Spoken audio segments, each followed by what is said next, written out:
I want you to hear this like I'm sitting across from you at some late-night diner, hands around a cheap coffee, telling you the one story nobody believes, when they just look at me because if you saw me a year ago, you would have said, "Yeah, she's done, she's tired, she lost." But that's not how it ended at all. I was a broke server working 3 jobs running on 4 hours of sleep and panic. My mom was in Harbor City, general fighting stage 4 lymphoma, and the hospital billing department told me straight up that unless I paid $3,612 by Friday, they were sending her home, not because she was healthy, but because I couldn't pay for the next round. So that night, I'm in my little red uniform dress at the Meridian, this high-end place uptown, where people buy steaks the size of my rent. My feet are screaming, my back is on fire, and I haven't eaten since maybe yesterday morning, and I see this corner table with a white tablecloth and flowers, and I just sit for 1 second, because I honestly think if I don't sit, I'm going to pass out.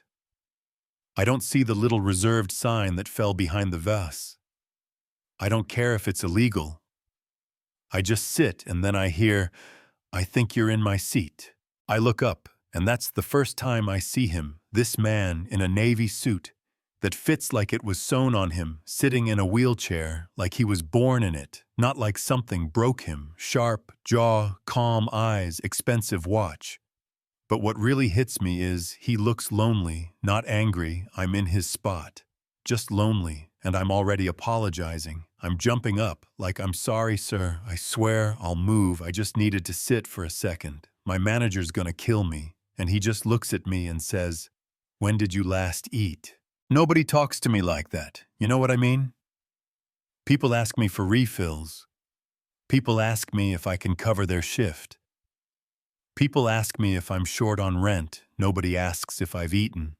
So I laugh, and it comes out kind of broken. And I go, "Yesterday, I think." And he goes, "Sit." Like it's an instruction. Like I'm not allowed to argue. I'm waiting on someone, and she's already late. Keep me company. So I sit because I can't fight gravity anymore anyway. And a server I don't even know shows up like magic with warm bread and butter and puts it in front of me, and my stomach growls loud enough to be embarrassing. And he pretends he didn't hear, which is honestly the kindest thing anybody had done for me that week. He tells me his name is Logan Pierce, and all I say is Ava. And I don't know what happens. Maybe I'm cracked open from stress. Maybe it's the way he actually looks at my face when I'm talking. But I end up telling this total stranger everything I tell him about my mom, Renee, how she raised me by herself after my dad bounced when I was 10. I tell him about the chemo, the bills, the way I am drowning, and still getting yelled at for not swimming faster. I tell him about doing 3 jobs, and still feeling like I'm one bad day away from losing her, because I'm poor, and he's just sitting there listening in this way, where it's not pity, it's attention. Does that make sense? Not, "Aw, sweetie," not, "How tragic." Just focus, like my life is not an inconvenience to him. And then this blonde woman in a dress that probably costs a couple months of my rent walks up, looks from him to me like she smelled something and goes, "Wow. You started without me." With that smile rich girls use when they want to humiliate you without cussing. And then she spins and stalks off. And I panic because I realize, oh my God, this was his date. I literally crashed this man's blind date, so I'm apologizing like crazy. I'm like, "I ruined your night. I'm sorry. I'll get out of your way." And he just watches her leave and goes real calm. "No, you made my night better." Before I go back to work, he slides a card across the table, real thick stock, fancy embossing, and says, "If you need help, call me." And I push it back like, "I don't take charity." And he says, "It's not charity, it's leverage." So I look down and read the card and almost choke. Logan Pierce, CEO, Pierce Biomedical. And you gotta understand, in Harbor City, everybody knows that name. They're the company in the news for building those medical devices and therapies that sound like science fiction and cost more than houses, so I stick the card in my apron and tell myself I'm never using it right. Because in my world, no one hands you anything unless they're gonna collect interest later. Next morning at 7 a.m., my phone rings. Good morning, Ms. Cole. This is Meredith from Pierce Biomedical, Mr. Pierce would like to see you at 10. A car will pick you up at 9:15. Your manager has already approved the time off with pay. And then she hangs up like I'm not about to have a small stroke in my studio apartment. So yeah, I get in the car, and the car smells like leather and money, and they drive me to this glass tower with private elevator energy. And I walk into his office, and he doesn't even say hi first. He says, Ava, you had a choice. You didn't have to come, you always have a choice with me. And I didn't get it in that moment. But later on, that sentence meant everything. Then he says, I have a proposal, and lays it out like it's nothing.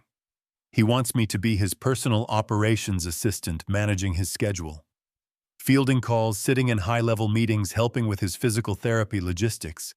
And he says it's so normal, I'm like, sir, I refill water. What are you talking about? And he goes, no, I watched you last night. You're organized under pressure. You don't lie to make people comfortable, and you didn't talk to me like I'm either broken or a bank account. I need that. Then he slides a folder across the desk. Salary, housing, benefits. The number on that page makes my eyes blur because it's more money in 1 month than I saw last year, doing all 3 of my jobs, plus a guest house on his property, because the hours are rough and it's easier if you're close. I ask him what he really wants. Because where I'm from, nobody gives you that kind of money without wanting something back. And he looks me dead in the face and says, I want someone I can trust in my life again, not someone who pities me because I'm in a chair, not someone who worships me because I'm rich, someone who talks to me like a person. And the way he says, in a chair, quiet like he's tired of everybody whispering it around him, is the first time I realized how alone he actually was. So I say yes because my mom is still in danger, and I don't have any other card to play. And in one afternoon, I go from sharing a cold stove with 2 other tenants to living in a furnished 2-bedroom guest house looking out over this ridiculous garden, like something from a movie. And I call my mom, and she cries, and thanks God. And then she says, baby, please be careful. Rich people don't always help you for free. And I'm like, I'm just working, mama. But the truth is, even I didn't know what line I had just crossed. The first weeks are intense. I'm in these rooms with surgeons and patent lawyers and people whose watches cost more than my car.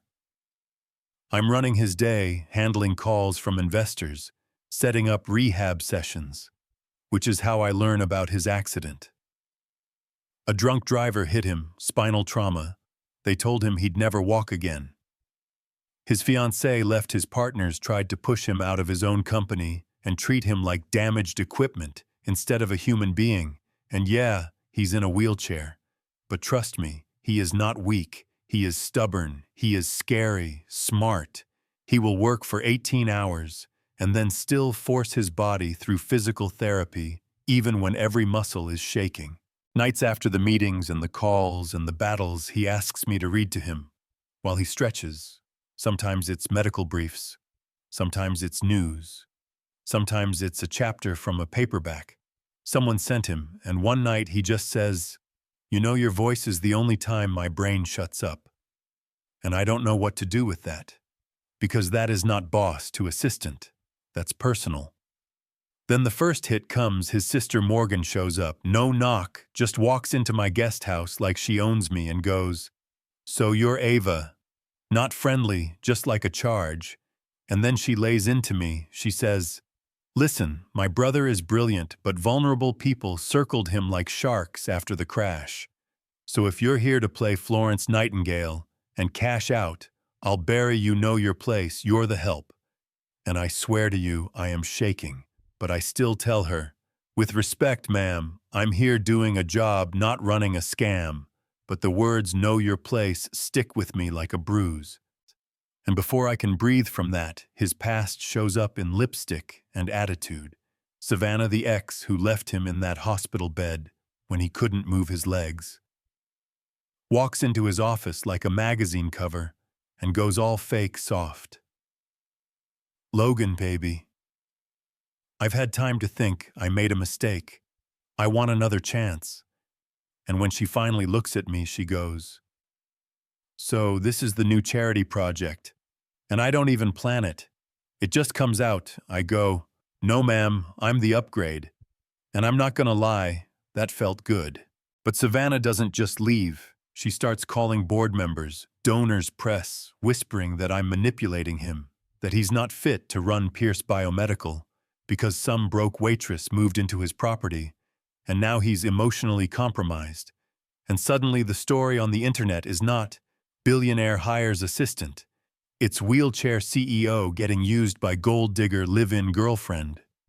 And that right there is where it got ugly, because people love that story. People eat that story up. Then my mom crashes. Her body can't handle the chemo anymore. I'm in the ER hallway crying so hard I can't breathe while doctors talk about aggressive progression and experimental immunotherapy that insurance will never touch. And all I hear is money, money, money. And all I see is my mom on a ventilator, and I'm falling apart. And Logan rolls up next to me and asks the doctor real calm, "What's the best medical option, not the cheapest one?" And when the doctor explains the trial out west, Logan says, "Do it, get her on that list, get her on that plane." And I tell him, "No, that's 6 figures, I can't pay you back." And he says, "Ava, I'm not asking you to pay me back. Your mother is not a bill." And I swear to you, right then I knew I loved him. Not grateful, not impressed. Loved him because nobody ever protected me like that, not since I was a kid. You'd think that would be the end of it, right? But no, rich people drama is like Hydra heads, cut one off and two grow back. The board of Pierce Biomedical calls an emergency meeting. Full suits, full attitude. They basically try to stage a soft coup like, "Logan, we're concerned about your judgment. This young woman is taking advantage. You're putting the company at risk." And I'm standing there behind him like I'm not even supposed to talk. But then one guy calls me a vulnerability, like I'm a loose wire, and something in me just snaps. I say, "Let me make this simple. I work. I earn my salary. I run his schedule. I fight for him when you try to push him out of his own company. I'm not stealing anything. I love him. He loves me. This is not manipulation. This is real." And the room goes dead silent. And yeah, I said it in front of the board before I said it to him in private. Savannah tries to jump in like, "Logan, she's playing you." And Logan turns to her, and I've never heard his voice like that. He says, "The only person who treated me like a broken wallet was you. Don't project." And then the craziest part, his sister Morgan, Miss Know Your Place, stands up and tells that board that if they try to force him out over his personal life, she will legally set them on fire. And she backs me like full body, and when the room clears and it's just us, Logan looks at me and says, "Ava, I love you, and I'm done pretending I don't." And I couldn't even get words out. I just nodded and cried into his shoulder like some movie. Yeah, that happened. Now here's where people think the story ends like boom, happy ending. Because then paparazzi start camping outside the gate calling me a leech, asking, "Ava, how much is he paying you to stay?" And one night, two of them sneak onto the property yelling garbage like, "Mr. Pierce, are you being scammed by your caregiver?" And before security can move, I'm already in front of his chair, shaking, mad, yelling, "If you're gonna insult me, at least learn my name, and if you think you can manipulate a man who built a billion-dollar company from scratch, you're not insulting me, you're insulting his intelligence." And yeah, that clip hit the internet. And here's the twist, the truth comes out. Turns out Savannah wasn't just bitter, she was on somebody's payroll. One of Pierce Biomedical's rivals literally paid her to smear him, tank his credibility, and try to push him out so they could gut his research pipeline. Which means all those rumors about me were not just jealousy, they were corporate sabotage. She ends up getting hit with fraud and conspiracy charges, and the same blogs that called me a gold digger start calling me loyal. Which is hilarious, because I was loyal the whole time, they just couldn't see it until it fit their little headline. Anyway, fast forward. My mom gets into the trial, responds to treatment. Her scans come back clean, remission, like actual hope. Logan gets offered a risky nerve regeneration surgery and asks me straight out, "If I do this, it's gonna be rough. I'll need help. Are you sure you want that life?" And I tell him, "Logan, I love you. Sitting or standing. I love you, broke or billionaire. I love you quiet on bad nights and loud in boardrooms. I don't love you because of what you can do for me. I love you because you show up, so if you want this for you, yeah, I'm there." Surgery is brutal, recovery is worse. But at month 5, he stands between 2 bars, shaking like a baby deer, sweat pouring off him, and he laughs and cries at the same time because he's standing again. And a few weeks later, he walks across a rehab room with only a cane, and I lose it. And then about 10 months after that first night at the Meridian, he takes me back to that same table only. This time he's standing there waiting for me, no chair. Just him, and he gets down on one knee. The same legs they said were done forever. And says, "Ava Cole, you saved my life. Will you marry me?" And I said yes before he even finished. So yeah, that's the part where people clap and say, "Wow, fairy tale waitress marries billionaire." I get that I know what it looks like from the outside, but I'm going to ask you this, and I want you to answer in the comments, because this is the part that still hits a nerve. Why is it that when a rich man helps a broke woman, people scream, "Gold digger," but when a broke woman holds a rich man together through hell, she's an angel?